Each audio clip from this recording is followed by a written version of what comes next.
Bonsoir. Merci d'être fidèle à ce rendez-vous du 3e mercredi du mois. Je suis heureuse de vous retrouver pour partager avec vous les choses que le Seigneur met sur mon cœur et qui me semblent importantes à partager.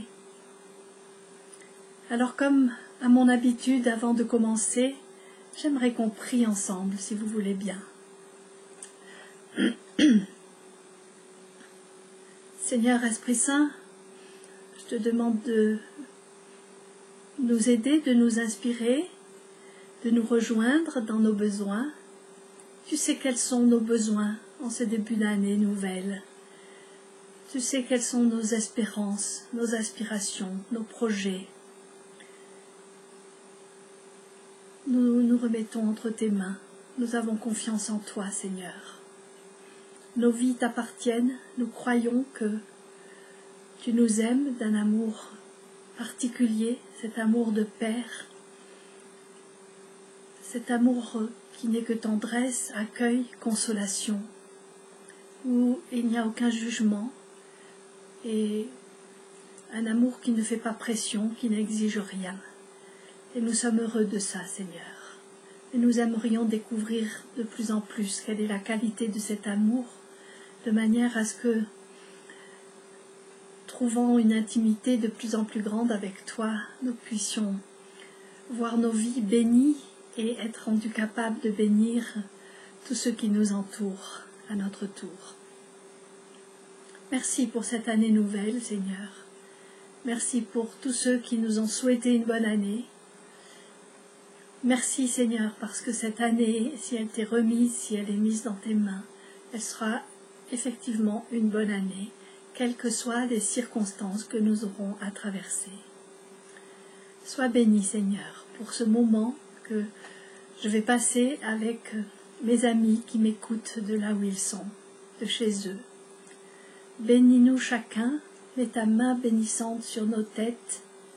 Bénis-nous de cet amour, de cette bénédiction paternelle spéciale que tu réserves à chacun d'entre nous. Mets nos cœurs en joie pendant ce temps que nous allons passer ensemble. Amen. Alors oui, nous commençons une nouvelle année. Mon mari s'amuse à écrire 2020 et à le lire zozo. Alors est-ce que ça sera une année de zozo ou autre chose? Après, je ne sais pas trop ce que veut dire zozo. Peut-être que ça veut dire un peu olé olé ou rigolo, je ne sais pas. Ce que nous espérons tous, c'est toujours que les temps à venir s'améliorent, que les choses s'améliorent dans nos vies. Nous le souhaitons pour nos vies, nous le souhaitons pour les autres. Et oui, nous cherchons une amélioration de nos conditions de vie, effectivement. Nous avons tellement envie, tellement le désir que la vie soit plus facile, qu'elle soit exempte de souffrance, d'épreuves. C'est notre espoir. Après, voilà, c'est notre espoir. Et il faut qu'on reste conscient que le réel de nos vies peut être tout autre que ce que nous rêvons qu'il soit. Et je préférerais, en ce début d'année, pour vous présenter mes vœux, vous encourager à rester ferme dans la foi tout au long de cette année, à rester confiant dans l'amour de Dieu, quoi qu'il arrive, à rester proche de lui, à chercher sa présence, et qu'il vous accorde le plaisir, le bonheur de ressentir cette présence ineffable dans vos vies, dans nos vies. Que nous puissions réaliser que c'est l'objectif de nos vies, c'est vivre avec lui. Donc en cette année nouvelle, nous nous mettions cela comme objectif. Vivre avec lui, chaque instant de nos vies.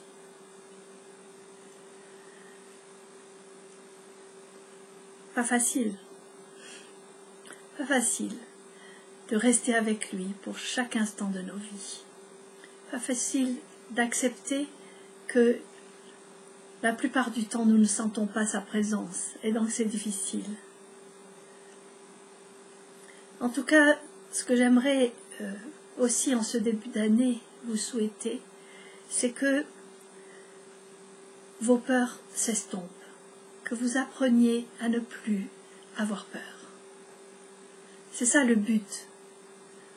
Pourquoi est-ce que nous voulons chercher la présence de Dieu?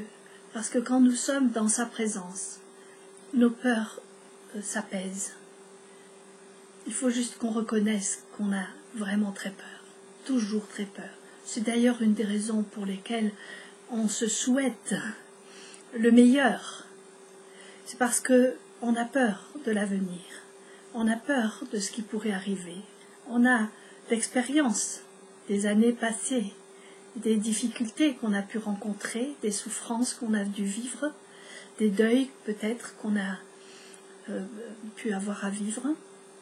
Et donc face à cette expérience du passé, nous voudrions tellement que notre présent soit béni, parce que nous avons peur de l'avenir. Nous avons peur de ce que l'avenir nous réserve. Et nous avons peur parce que nous n'arrivons pas à avoir suffisamment confiance en Dieu, à notre bien-aimé Père, qui, lui, sait tout ce dont nous avons besoin et qui pourvoit à nos besoins. Mais nous avons tellement peur qu'il ne le fasse pas. Nous avons tellement de peine à croire. Nous sommes dans un monde où la foi en Dieu devient difficile. Pas seulement croire en Dieu, mais croire que ce qu'il nous dit personnellement est vrai et croire qu'il s'intéresse aux moindres détails de nos vies. Comme c'est difficile de l'envisager. Et pourtant, il le fait tellement merveilleusement.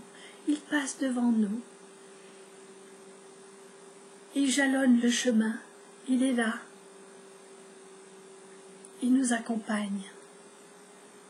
Mais nous ne pouvons pas nous persuader nous-mêmes de cet amour particulier, attentif. Nous avons du mal à le croire et ce n'est pas parce que je vous le dis que vous allez en être persuadés. Et peut-être que vous l'êtes déjà, je l'espère. Mais nous savons bien combien le doute nous habite. Et on le vérifie aux peurs qui sont les nôtres. Les peurs qui sont les nôtres ont des conséquences importantes. C'est pour ça que je parle de la peur. Et que je me demande pourquoi est-ce que nous avons peur. Parce que j'ai constaté quelque chose dans tous ces derniers temps, au cours des rencontres que j'ai faites, des accompagnements que je peux faire, j'ai constaté que, même en nous disant chrétiens, nous avons tendance, surtout nous les femmes, mais pas seulement les femmes, parce que ça arrive aussi à des hommes, mais nous avons tendance, nous les femmes, à cause des craintes qui sont les nôtres, à vouloir protéger les nôtres, à vouloir être là pour notre entourage, à être présente pour essayer de faire en sorte que tout aille pour le mieux. Et ça, c'est quelque chose de légitime et c'est pas mauvais. Mais l'ennuyeux, c'est que à cause de ça, on devient des personnes qui contrôlent la vie des autres. Donc je rencontre ces derniers temps des mères, des femmes, des épouses qui ne peuvent pas s'empêcher de contrôler tout ce qui se passe dans la famille. Et ça m'attriste beaucoup parce que ce sont des personnes qui sont chrétiennes, qui ont déjà fait tout un chemin avec Dieu, mais qui n'arrivent pas à réaliser qu'elles sont dans le contrôle parce que c'est inconscient. C'est un fonctionnement inconscient qui se met en place à cause de la peur. C'est pour ça que je parle de la peur, parce que ces comportements inconscients de contrôle, nous ne pouvons pas avoir, nous ne pouvons rien faire. À partir du moment où c'est inconscient, nous ne pouvons pas changer nos comportements par un acte de volonté. Et donc, au lieu d'essayer de faire en sorte de ne pas être dans le contrôle, de se surveiller soi-même, et alors ça serait encore du contrôle. Il faut juste aller à l'origine, à la racine du mal, parce que ce contrôle n'est qu'un symptôme de quelque chose de beaucoup plus profond. Excusez-moi, je suis peut-être un peu confuse pour essayer d'expliquer ça. Je voudrais juste expliquer que ce phénomène de contrôle qui est très toxique et qui nous fait du tort et qui fait du tort aux autres est quelque chose qui est courant, que nous croyons normal, mais qui n'est pas normal et qui, en fait, fait partie des symptômes de fausse féminité, de mauvaise féminité, donc de féminité toxique.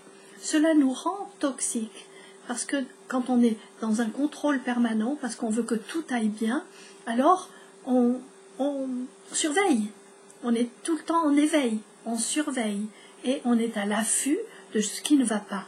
On est à l'affût de ce qui ne va pas chez l'autre, chez nos enfants, chez notre conjoint particulièrement. Et alors on ne peut pas s'empêcher, une fois qu'on est à l'affût et qu'on est dans la surveillance en quelque sorte, et qu'on pense que on est là pour ça, parce qu'il faut que tout aille bien, tout aille le mieux possible, on s'imagine qu'on a ce rôle-là de contrôle, ce rôle de contrôleur. Et en étant comme ça dans le contrôle, on enferme les autres dans notre pensée, dans notre regard, en nous imaginant nous-mêmes que nous avons raison. Dans notre raisonnement, c'est comme ça que les choses doivent se faire. Et on obéit ainsi à des sortes de symbolismes intérieurs sur ce que c'est que la vie de famille, ce que c'est que le rôle d'épouse, le rôle des enfants, le rôle de l'époux. On a ainsi des sortes de symboles qui nous habitent et on veut absolument faire correspondre le réel de nos vies à ce que nous pensons être juste. Et encore une fois, c'est pas mauvais en soi cela, à partir du moment où ça ne devient pas quelque chose de toxique, qui fait que du coup, les autres sont obligés de supporter, de vivre sous le regard et la pensée de quelqu'un qui pense avoir raison et qui impose son opinion, qui impose sa manière d'être, la manière de vivre, et qui veut que tout le monde obéisse et rentre dans le rang. Donc, c'est quelque chose qui est sérieux parce que ça provoque de la part de ceux qui ont à supporter un tel contrôle, ça provoque chez ces personnes une infantilisation où finalement elles vont petit à petit s'habituer à ce que maman, elle contrôle, elle sait ce qui est bien et il n'y a plus qu'à faire ce qu'elle veut qu'on fasse. Mais à partir du moment où on va avoir une pensée autre, où on va vouloir poser des choix différents de ceux que la mère voudrait qu'on pose, alors ça va commencer à poser des problèmes. Et ce contrôle est extrêmement enfermant, et les enfants ne peuvent pas s'extraire, l'époux ne peut pas s'extraire. Et très souvent, on le dit d'une manière caricaturale, que ce genre de femmes, elles mettent une muselière à leur mari, comme si c'était un petit chien, et elles ne permettent pas de s'exprimer ni de faire ce qu'ils ont envie de faire. Elles se l'approprient, elles le prennent pour elles. C'est en fait ce contrôle est une prise de possession. Et c'est en ça que c'est très toxique, parce que ces femmes qui pensent être simplement en train de vouloir que les choses soient bien organisées et que tout se passe bien et le mieux possible dans la famille, ces femmes-là ne se rendent pas compte qu'en fait, elles font ça parce qu'elles ont besoin de se donner un rôle, de se donner une place. Et elles ont besoin de combler un vide intérieur, même une immaturité intérieure, et elles ont besoin qu'on ait besoin d'elles. Elles ont ce besoin énorme, finalement, de prendre les autres pour se combler. Et ça s'appelle du faux amour, ça. C'est de l'amour dévoreur. On prend les autres pour l'énergie des autres pour exister soi-même. Et quand on veut s'extraire de ça, on est mal, vraiment mal. Parce que ces personnes-là ne peuvent pas imaginer qu'elles ont tort et que c'est pas une chose et qu'elles ne doivent pas agir de cette manière-là. Et quand on veut sortir donc de ces comportements de contrôle, on n'y arrive pas. Parce que finalement, ça ressemble à une sorte d'addiction, parce qu'on s'est servi de ce comportement de contrôle pour calmer nos angoisses, pour calmer nos peurs, pour calmer la crainte que les choses n'aillent pas comme il faut. Et on a tellement peur qu'on cherche un dérivatif. Et curieusement, beaucoup de femmes entrent dans ce comportement de contrôle, tout ça uniquement parce qu'elles ont très peur. Elles n'ont aucune confiance en elles-mêmes, aucune confiance dans les autres, aucune confiance en Dieu, confiance en rien du tout. Et alors, à cause de ce manque de confiance, à cause de cette peur, elles mettent en place un contrôle. Et ça leur coûte beaucoup. Ces femmes, ça leur coûte beaucoup parce qu'elles se donnent à fond, c'est elles qui font tout, qui essayent de faire en sorte que l'emploi du temps se passe bien, que les repas soient à l'heure, que les enfants soient à l'heure, qu'ils aillent à leur rendez-vous, qu'on fasse tout ça. Hein. Ça, c'est très bien. C'est très bien à partir du moment où ça ne devient pas un contrôle. Ça devient un contrôle, on voit que c'est un contrôle quand on se sent culpabilisé si on déroge à la règle mise en place. Si on déroge, si à un moment ou à un autre on n'y arrive pas, pour une raison ou pour une autre, il y a une sorte de manipulation par le biais de la moralisation. On dit ça c'est pas bien, quoi. Donc c'est comme si la mère qui exerce le contrôle savait ce qui est bien et ce qui est mal, et il faut absolument lui faire plaisir en quelque sorte. Il faut lui obéir. Elle s'attend à ce qu'on lui obéisse. En fait, c'est une sorte de prise de pouvoir. Et une prise de pouvoir qui est difficile à lâcher.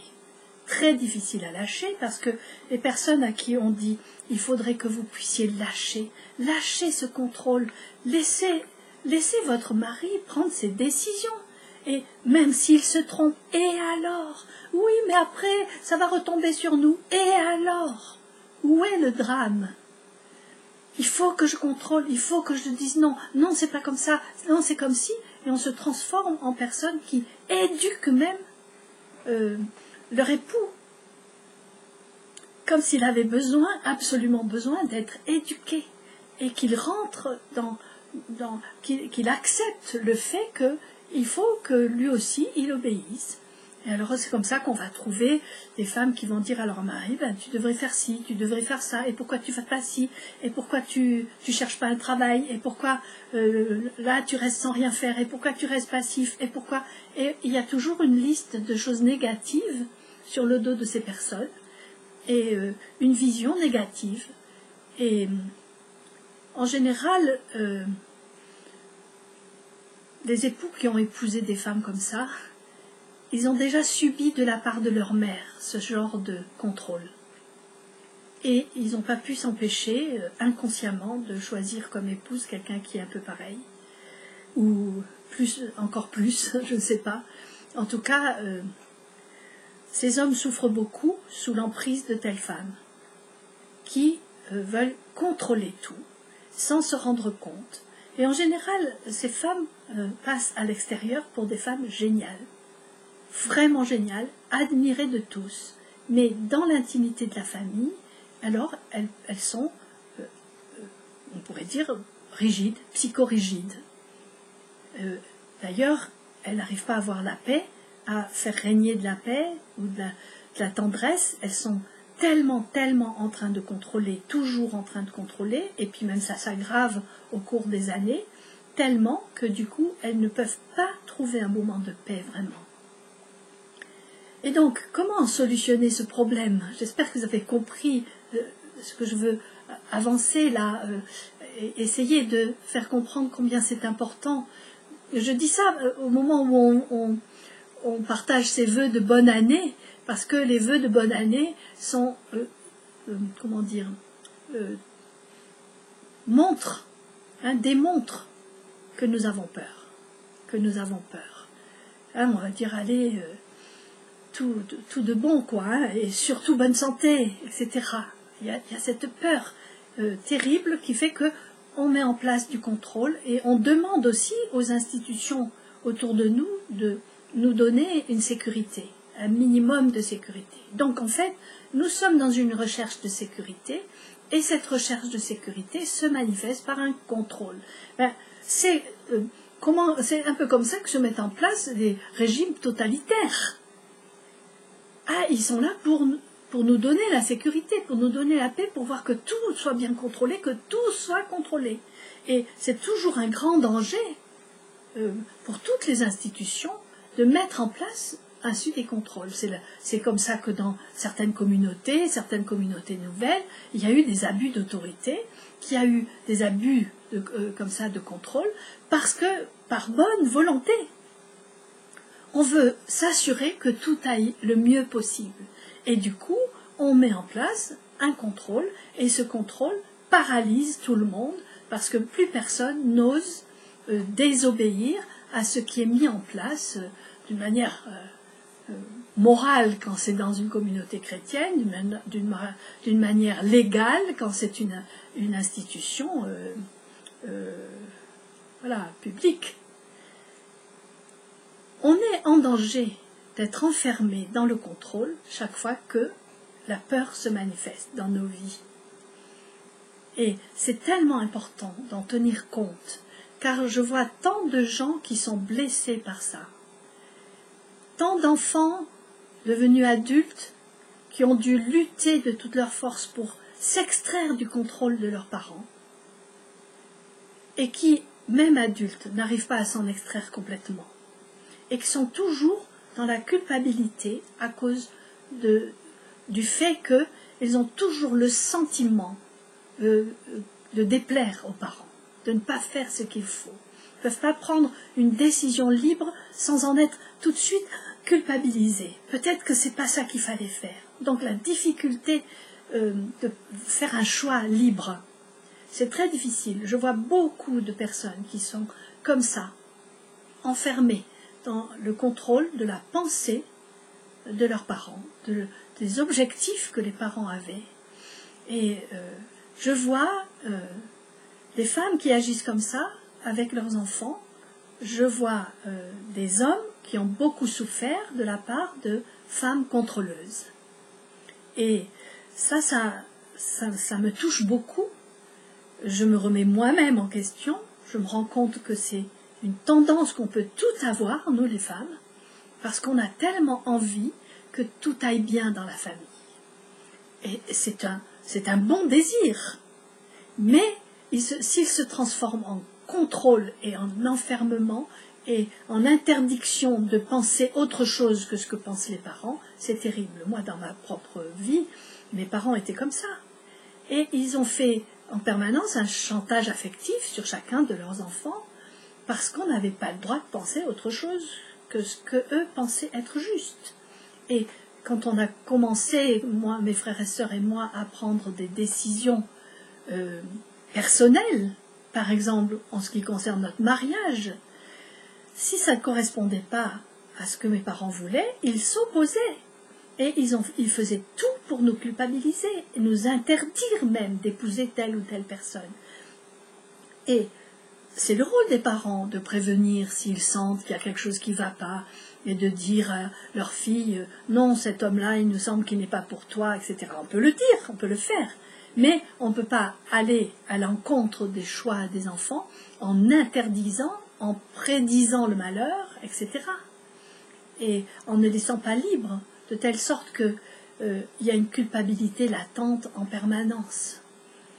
Et pour s'extraire de ces chantages affectifs-là, c'est très difficile, parce que ça s'accompagne vraiment d'un chantage émotionnel, où on a peur de rendre les parents tristes. Hein. Il y a une espèce de chantage à la tristesse. Regarde ce que tu fais à ta mère.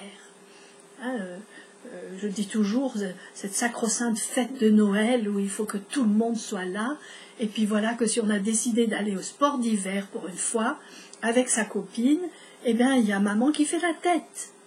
Et pourtant, maman, ça lui est pénible d'avoir à tout contrôler, tout organiser, à faire le repas, à faire plein de choses. C'est dur, et même ça influe sur sa santé. Mais c'est une obligation.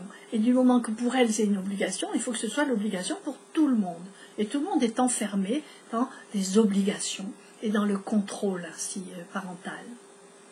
On ne se rend pas compte à quel point on est enfermé. On en rigole, on se dit, bah, c'est comme ça, les mères sont comme ça, on parle des mamas juives ou autres, hein, qui sont là avec tout ce que j'ai fait pour toi, mon fils, je t'ai donné ma vie, je continue à donner ma vie pour toi, je me sacrifie pour toi. Ce faisant, elles exercent un contrôle sur la vie de leur enfant. Et elles ne savent pas que, au lieu de leur donner la vie, elles les tuent.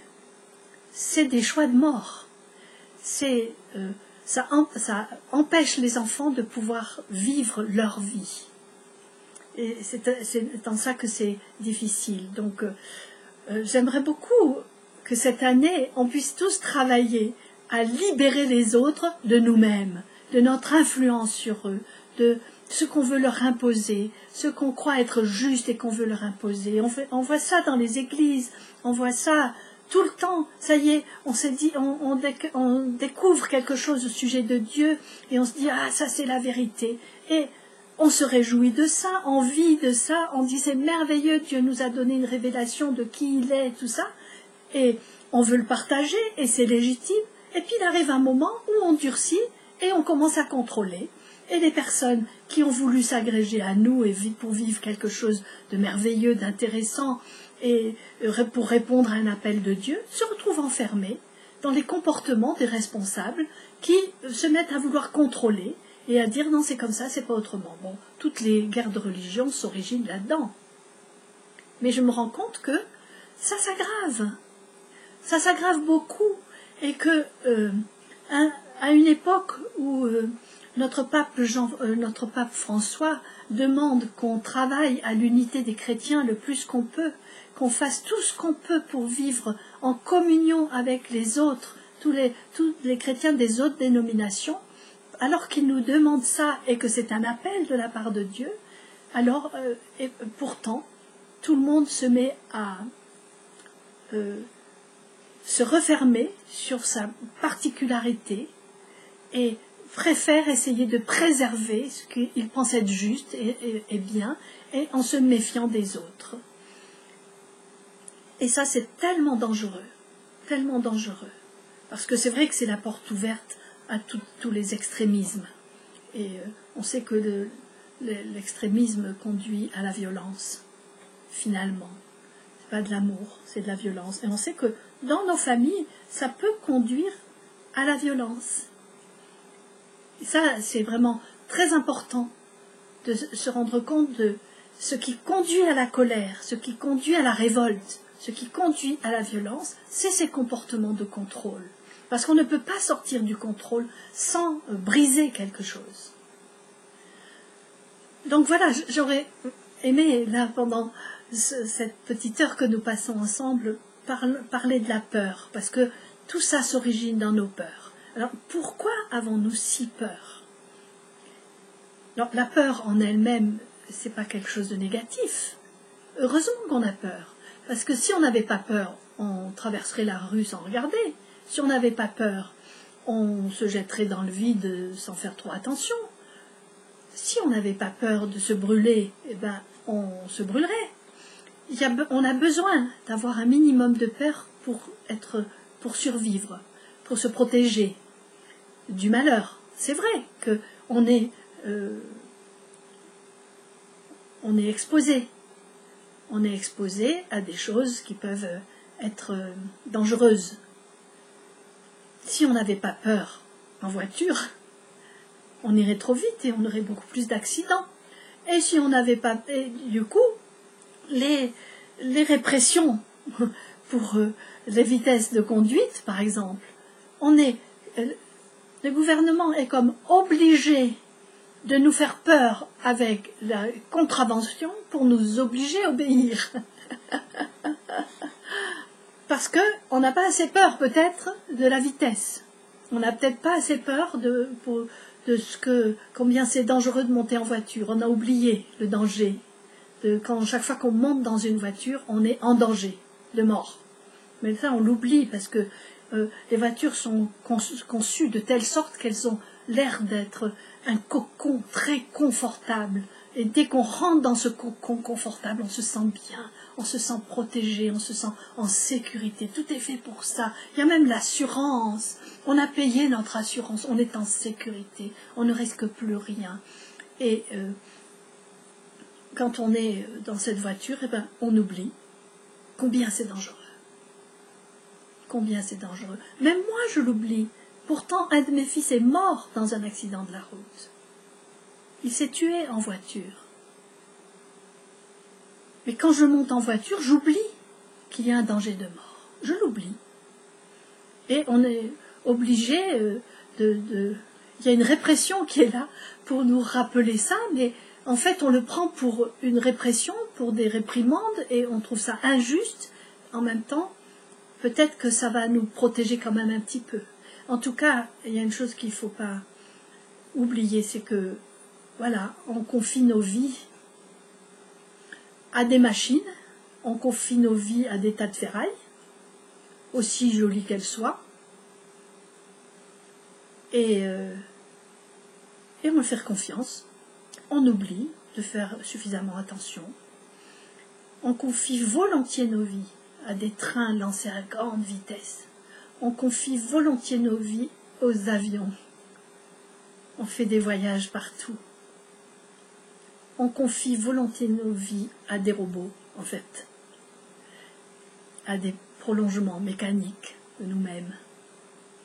Mais quand il s'agit de s'abandonner dans les mains de Dieu, alors on n'a pas confiance. On n'y arrive pas. On ne se sent pas protégé. On ne se sent pas dans un nid douillet. Et pourtant, quel est l'endroit le plus sécurisé au monde? C'est la poitrine de Jésus. Dans ses bras, serré sur son cœur, c'est l'endroit le plus merveilleux au monde. Ses bras accueillants, ses bras chaleureux, ses bras qui veulent nous consoler. Mais non, nous n'arrivons pas à croire que cela est vrai. Alors, et donc notre peur demeure. Parce que Dieu seul peut nous rassurer vraiment. Seule sa présence peut nous rassurer vraiment dans ce monde. Peut nous rappeler pourquoi on est dans ce monde et nous redire les dangers que nous courons dans ce monde.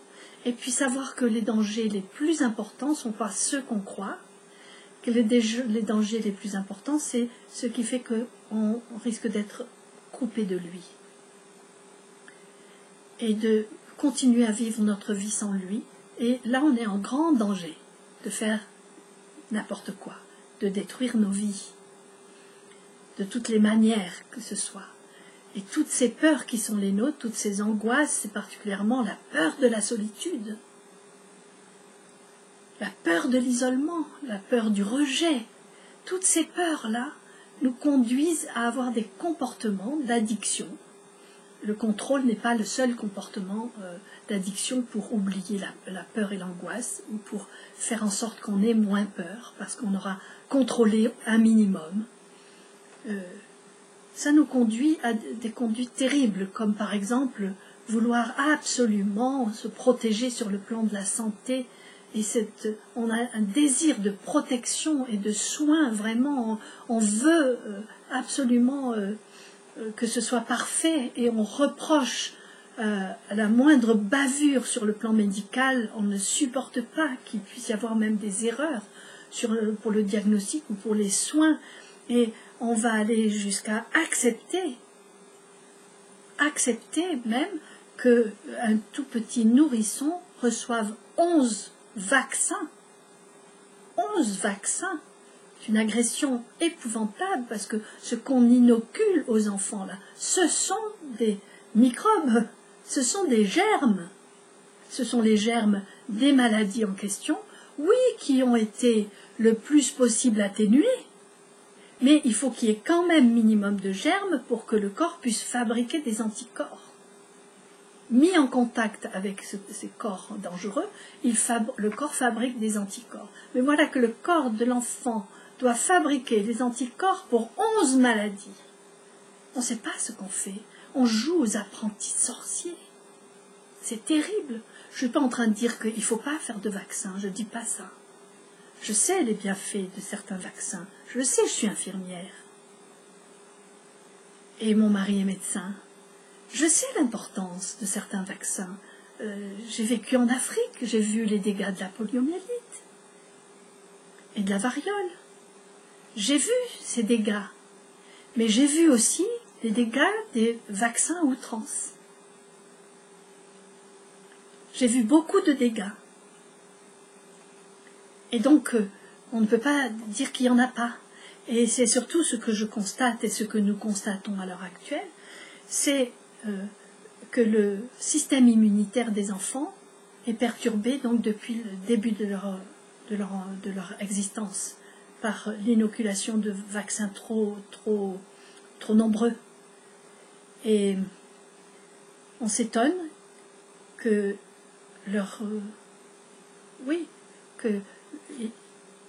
que leur système immunitaire soit perturbé.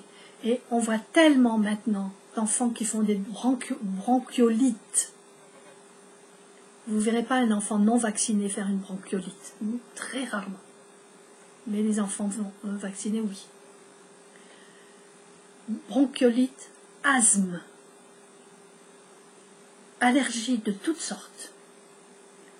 Ça, c'est le signe d'un système immunitaire qui a été trop détérioré. Bon, vous allez dire, Anne Merlot, elle exagère là. Qu'est-ce qu'elle nous fait? Non, je veux seulement dire qu'on a peur et qu'on essaye de se protéger. Qu'on essaye de protéger les nôtres. On a peur. On a peur de tout ce qui pourrait arriver. Puis surtout, on a peur de ne pas avoir fait ce qu'il faut. C'est pour ça qu'on contrôle. Parce qu'on ne voudrait pas avoir à se reprocher de ne pas avoir fait ce qu'il faut. Vous saviez, j'étais quelqu'un de très contrôleur, très contrôleuse. C'est pour ça que j'ose en parler. C'est pas parce que je suis quelqu'un de parfait, loin de là. Et j'ai tendance à vouloir le faire encore. Mais c'est parce que j'ai été très contrôleuse, toujours omniprésente, à tout essayer de tout prévoir, de tout faire bien. Ça n'a pas empêché 2 de mes enfants de mourir de manière dramatique. J'ai rien pu faire. Je ne pouvais rien faire. Et mes excès de soucis n'ont pas empêché les accidents de se produire. Et ça ne servait à rien que je ne dorme pas la nuit en me faisant du souci. Ça ne servait à rien. Les excès de soucis ne servent à rien. Jésus nous l'a dit, ne vous souciez de rien. De rien. Ah, comment faire pour ne se soucier de rien? Mais c'est impossible. Il nous demande quelque chose d'impossible. D'autant plus que c'est comme s'il nous demandait, quand il nous dit ne vous souciez de rien, c'est comme s'il nous demandait de ne plus nous occuper des nôtres, de se désintéresser d'eux, de les abandonner. Il ne s'agit pas de ça. Il ne s'agit pas de ne plus rien faire. Il s'agit de le faire d'une manière qui ne soit pas angoissée, que ce ne soit pas à cause de la peur. C'est ça toute la différence. Bien sûr qu'on va continuer à s'occuper des nôtres et à faire ce que nous avons à faire le mieux possible,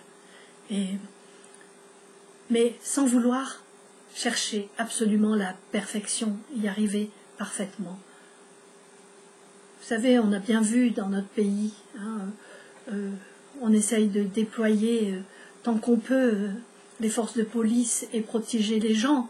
Ça n'a pas empêché des attentats. On n'arrivera pas à empêcher des attentats. C'est pas possible, malgré tout ce qu'on met en place. Et puis, c'est dangereux si on met trop de contrôle en place. Si désormais nos visages sont reconnus partout, qu'on ne peut pas sortir de notre maison sans être reconnu et sans être surveillé et sans qu'il y ait toujours une suspicion sur chaque personne. Chaque personne deviendrait suspect. On reproche à la police et au gouvernement de ne pas avoir suspecté un tel ou un tel. Mais si on se met à mettre de la suspicion sur chacun comme ça, on va arriver dans un système absolument épouvantable. On va être tous enfermés dans le contrôle. C'est pas ça qu'on veut, je crois pas. Mais on ne peut pas s'empêcher quand même de le demander. On a tellement peur. On a tellement peur. Et on cherche la sécurité. On nous promet la sécurité. Mais on n'empêchera pas. On ne pourra pas empêcher l'épreuve au moment où elle arrive. On ne pourra pas empêcher les nôtres de mourir quand c'est le moment pour eux. On ne pourra pas l'empêcher.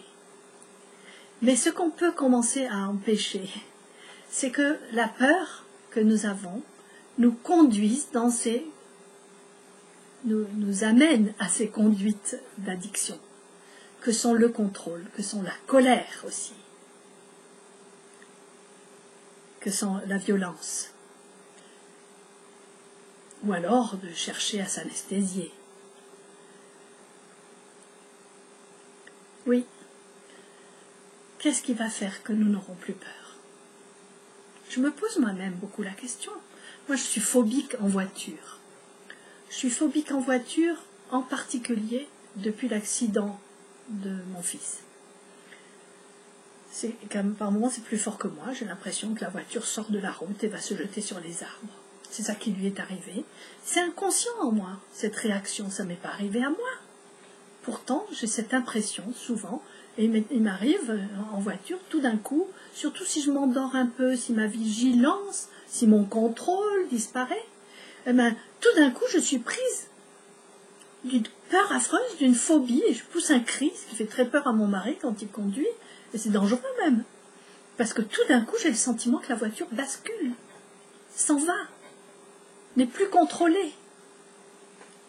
Et c'est ces peurs qui font qu'on est dans le contrôle.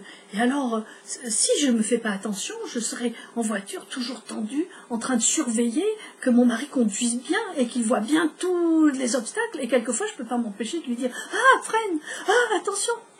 Et c'est très désagréable. Je demande à être guérie de ça. Je demande à être guérie de cette peur, qui n'est pas normale. Ces phobies-là ne sont pas normales. Elles nous persécutent, franchement. Et c'est ça qui nous amène à être dans le contrôle et dans la surveillance. Être toujours en éveil pour voir que tout aille le mieux possible. Tous ces soucis que nous nous faisons pour nos enfants, pour leur santé, pour leur avenir, tout ce que nous mettons en place pour essayer de les préserver du mal et du malheur, c'est terrible. Il faudrait que petit à petit nous puissions commencer à comprendre et à expérimenter que le seul vrai malheur qui puisse nous arriver, c'est pas la mort des nôtres, c'est pas la séparation, c'est pas le rejet, le jugement, c'est pas d'être chassé de chez soi, c'est pas de se retrouver sur les routes, c'est pas le volcan qui est en éruption, c'est pas forcément le tsunami qui renverse tout. Le vrai malheur, le seul et unique vrai malheur, c'est le risque d'être séparé de Dieu. Mais ça, nous n'arrivons pas à considérer que c'est le malheur. D'autant plus que nous considérons trop souvent que les malheurs qui nous arrivent viennent de Dieu. Nous lui en voulons beaucoup. D'ailleurs, nous ne croyons plus en lui. Si nous ne croyons plus en lui parce qu'il y a eu du malheur, ça veut dire qu'on croit quand même en lui, mais on croit que c'est lui qui a amené le malheur. Enfin, c'est tout un cercle vicieux, tout ça, d'un athéisme profond qui nous habite. Nous sommes athées. Mais pourquoi est-ce que nous n'arrivons pas à nous laisser rejoindre dans notre esprit, dans notre vie spirituelle authentique? Pourquoi est-ce que nous n'arrivons pas à nous laisser rejoindre par l'Esprit de Dieu et par cette assurance de son amour et cette assurance que nous sommes réellement ses enfants et donc sous sa protection, sous sa bénédiction? Pourquoi est-ce que nous sommes ainsi? Pourquoi est-ce que notre vie spirituelle est tellement affaiblie, même peut-être presque inexistante? Même nous qui nous disons chrétiens, nous ne nous rendons pas compte que ce que nous appelons spirituel, ce sont souvent des émotions, ce sont souvent des expériences de l'âme, des expériences au niveau du psychisme, et non pas des expériences spirituelles. Parce que notre esprit a été comme occultée par les comportements de notre âme malade. Quand je parle de mes phobies, c'est des comportements maladifs de mon âme. Si je parle de mes colères, c'est des comportements maladifs de mon âme malade.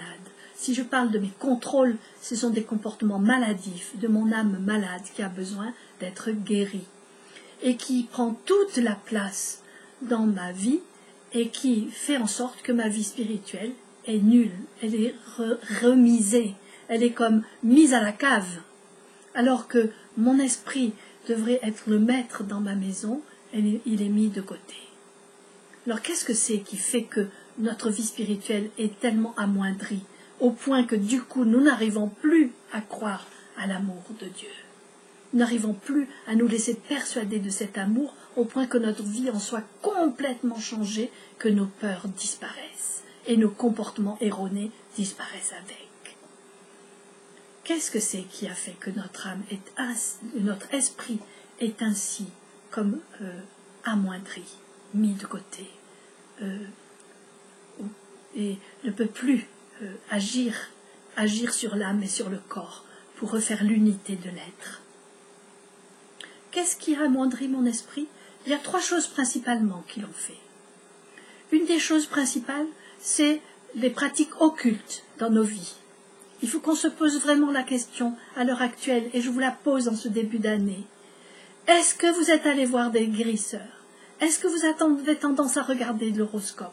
Est-ce que vous allez voir des négromanciennes? Est-ce que vous allez vous faire tirer les cartes et chercher votre horoscope, l'avenir? Est-ce que vous cherchez cela?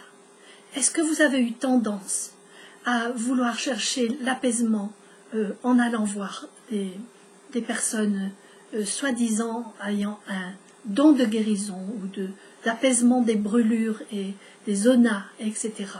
Ou ce sont même quelquefois des ecclésiastiques ou même des religieuses qui pratiquent ces choses. Mais il faut qu'on en ait conscience, et je vous le dis aujourd'hui. Si notre vie spirituelle est tellement au plus bas et que nous n'arrivons plus à croire à l'amour de Dieu, et nous sommes enfermés dans l'athéisme, c'est parce que nous avons pratiqué ces choses, ou nos parents les ont pratiquées. Il faut qu'on en demande pardon et qu'on y renonce. Il faut qu'on chasse de nos vies ces liens que nous avons contractés avec des esprits mauvais, des esprits impurs, des esprits méchants, des esprits de mort. Oui, peut-être qu'on a eu un apaisement de la maladie, de la brûlure ou de certaines choses, oui peut-être, mais il y a eu un déplacement de la maladie de toute façon, et surtout une emprise sur notre vie spirituelle. Notre esprit n'est plus libre en nous, le lieu de notre esprit, le Saint des Saints en nous, a été profané par des pratiques occultes. C'est extrêmement important de le dire et de le redire. Donc, il faut qu'on traite ça dans nos vies. La croix de Jésus est suffisante. Son sang est suffisant pour nous délivrer. Mais par le biais de la repentance. Ensuite, une deuxième chose qui est très importante et qui fait que notre esprit peut être très amoindri, notre esprit qui devrait être le chef de notre âme, de notre corps, de tout notre être, notre esprit est mis de côté, et c'est notre âme malade qui a pris le dessus, nos émotions malades qui ont pris le dessus. La deuxième chose, c'est l'état d'orphelin. Nous conduisons comme des orphelins, nous n'arrivons pas à vivre en sachant qu'on est des enfants de Dieu. L'état d'orphelin est justement l'état qui fait que Dieu n'arrive pas à nous convaincre, l'Esprit Saint n'arrive pas à nous convaincre de l'amour de Dieu. Et donc nous avons besoin que l'Esprit Saint vienne faire une œuvre d'adoption dans nos vies. Nous avons besoin de l'expérience par l'Esprit Saint, de faire l'expérience de l'adoption filiale, qui nous fait passer de notre famille de la terre et des liens que nous avons avec notre famille à la famille de Dieu, parce que nous sommes de sa nature et que nous sommes faits pour vivre dans sa famille, dans sa vie, dans son intimité. Et nos enfants sont appelés à vivre cela, non pas à s'installer sur cette terre, à essayer d'y être le mieux possible en ayant peur que tout aille mal, mais on fait partie du royaume, on est des citoyens du royaume. on doit être transféré de cette terre au royaume, déjà sur cette terre. Et là, nos peurs vont s'estomper. Et une troisième chose qui est très importante, qui amoindrit et même souille notre esprit et notre vie spirituelle, c'est toutes les conduites idolâtres. L'idolâtrie dans nos vies est quelque chose d'extrêmement grave. Extrêmement grave. Et je crois qu'il va falloir qu'une prochaine fois, on développe tout à nouveau ces choses. Ce sont des choses que j'ai écrites, que j'ai enseignées déjà souvent, et qui m'ont tellement fait de bien, qui ont tellement libéré ma vie. À partir du moment où j'ai accepté que le Seigneur fasse la lumière dans ma vie et me montre toutes les idoles que j'avais mis en place dans le sein des saints à l'intérieur de moi, comme les Hébreux avaient eu le culot d'installer des idoles dans le sein des saints du temple de Jérusalem. Et il a fallu briser ces idoles, les éjecter, les briser et refaire une dédicace du temple et une reconsécration du temple. Nous avons besoin que notre temple soit reconsacré à Dieu, que sa présence sainte puisse à nouveau se manifester dans nos vies. S'il ne se manifeste pas, si nous sommes bloqués, si nous n'y arrivons pas, posons-nous vraiment la question sur au moins ces trois sujets, de l'occultisme, de l'état d'orphelin, de l'idolâtrie. Qu'est-ce que j'ai tellement idolâtré que je l'ai installé dans ma vie? Qu'est-ce que j'ai demandé? À qui j'ai demandé? À quoi j'ai demandé d'être mon Dieu, en quelque sorte? Et c'est là que je reviens sur ce sujet du contrôle. Hein. Si on a fait de nos parents nos dieux, eh bien on leur a demandé de contrôler nos vies, de nous donner l'amour dont on a besoin, de nous donner l'identité qui est la nôtre, de nous comprendre parfaitement. Et nos parents ne pouvant pas le faire, cela nous a beaucoup déçus. Et c'est pareil après les parents avec les enfants, la femme avec son conjoint, et on en arrive à tout cet état de contrôle. L'idolâtrie provoque la peur, parce que les idoles n'ont aucun pouvoir. Malgré tout ce qu'on leur demande, malgré tous les sacrifices qu'on va faire pour ces idoles, et on sera toujours déçu, triste, découragé, et renvoyé à une identité très négative de nous-mêmes.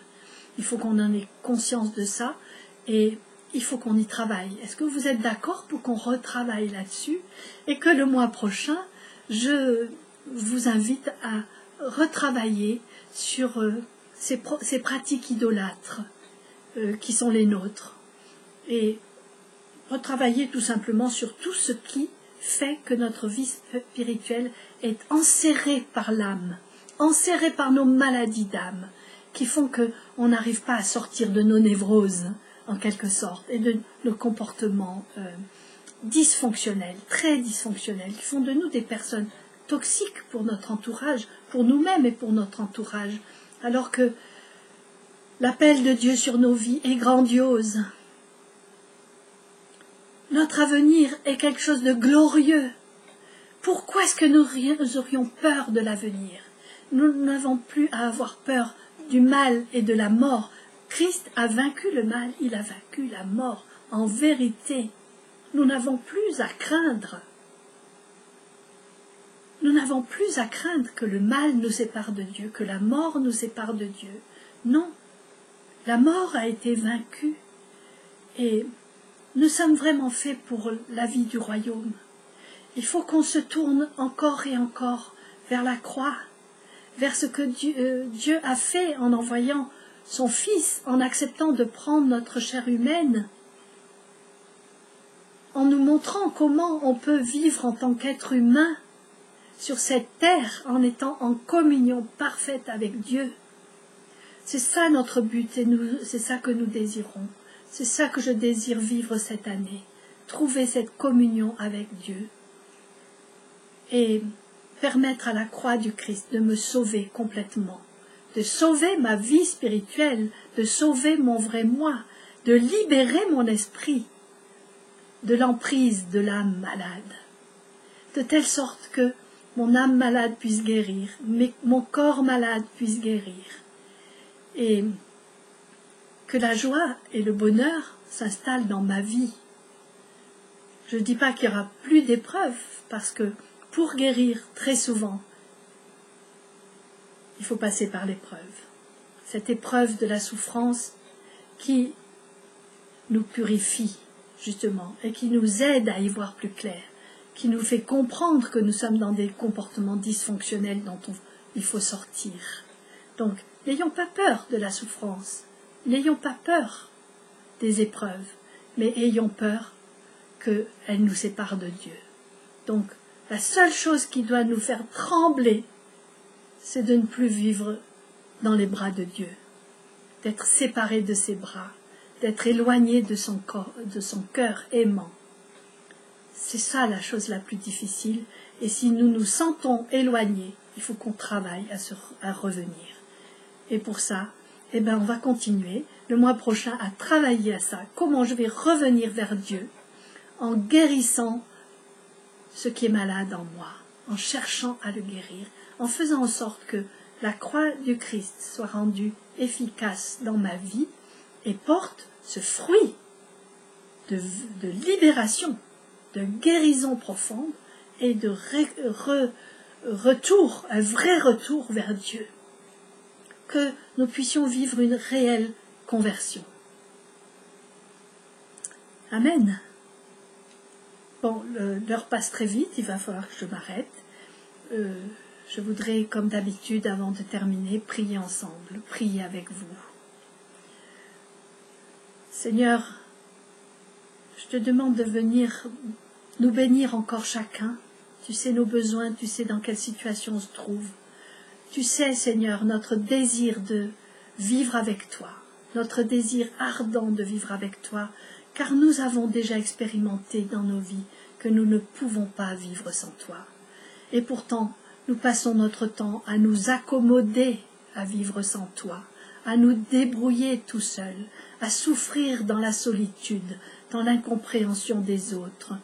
Seigneur, nous nous sommes habitués à ça, et pourtant, tu es là.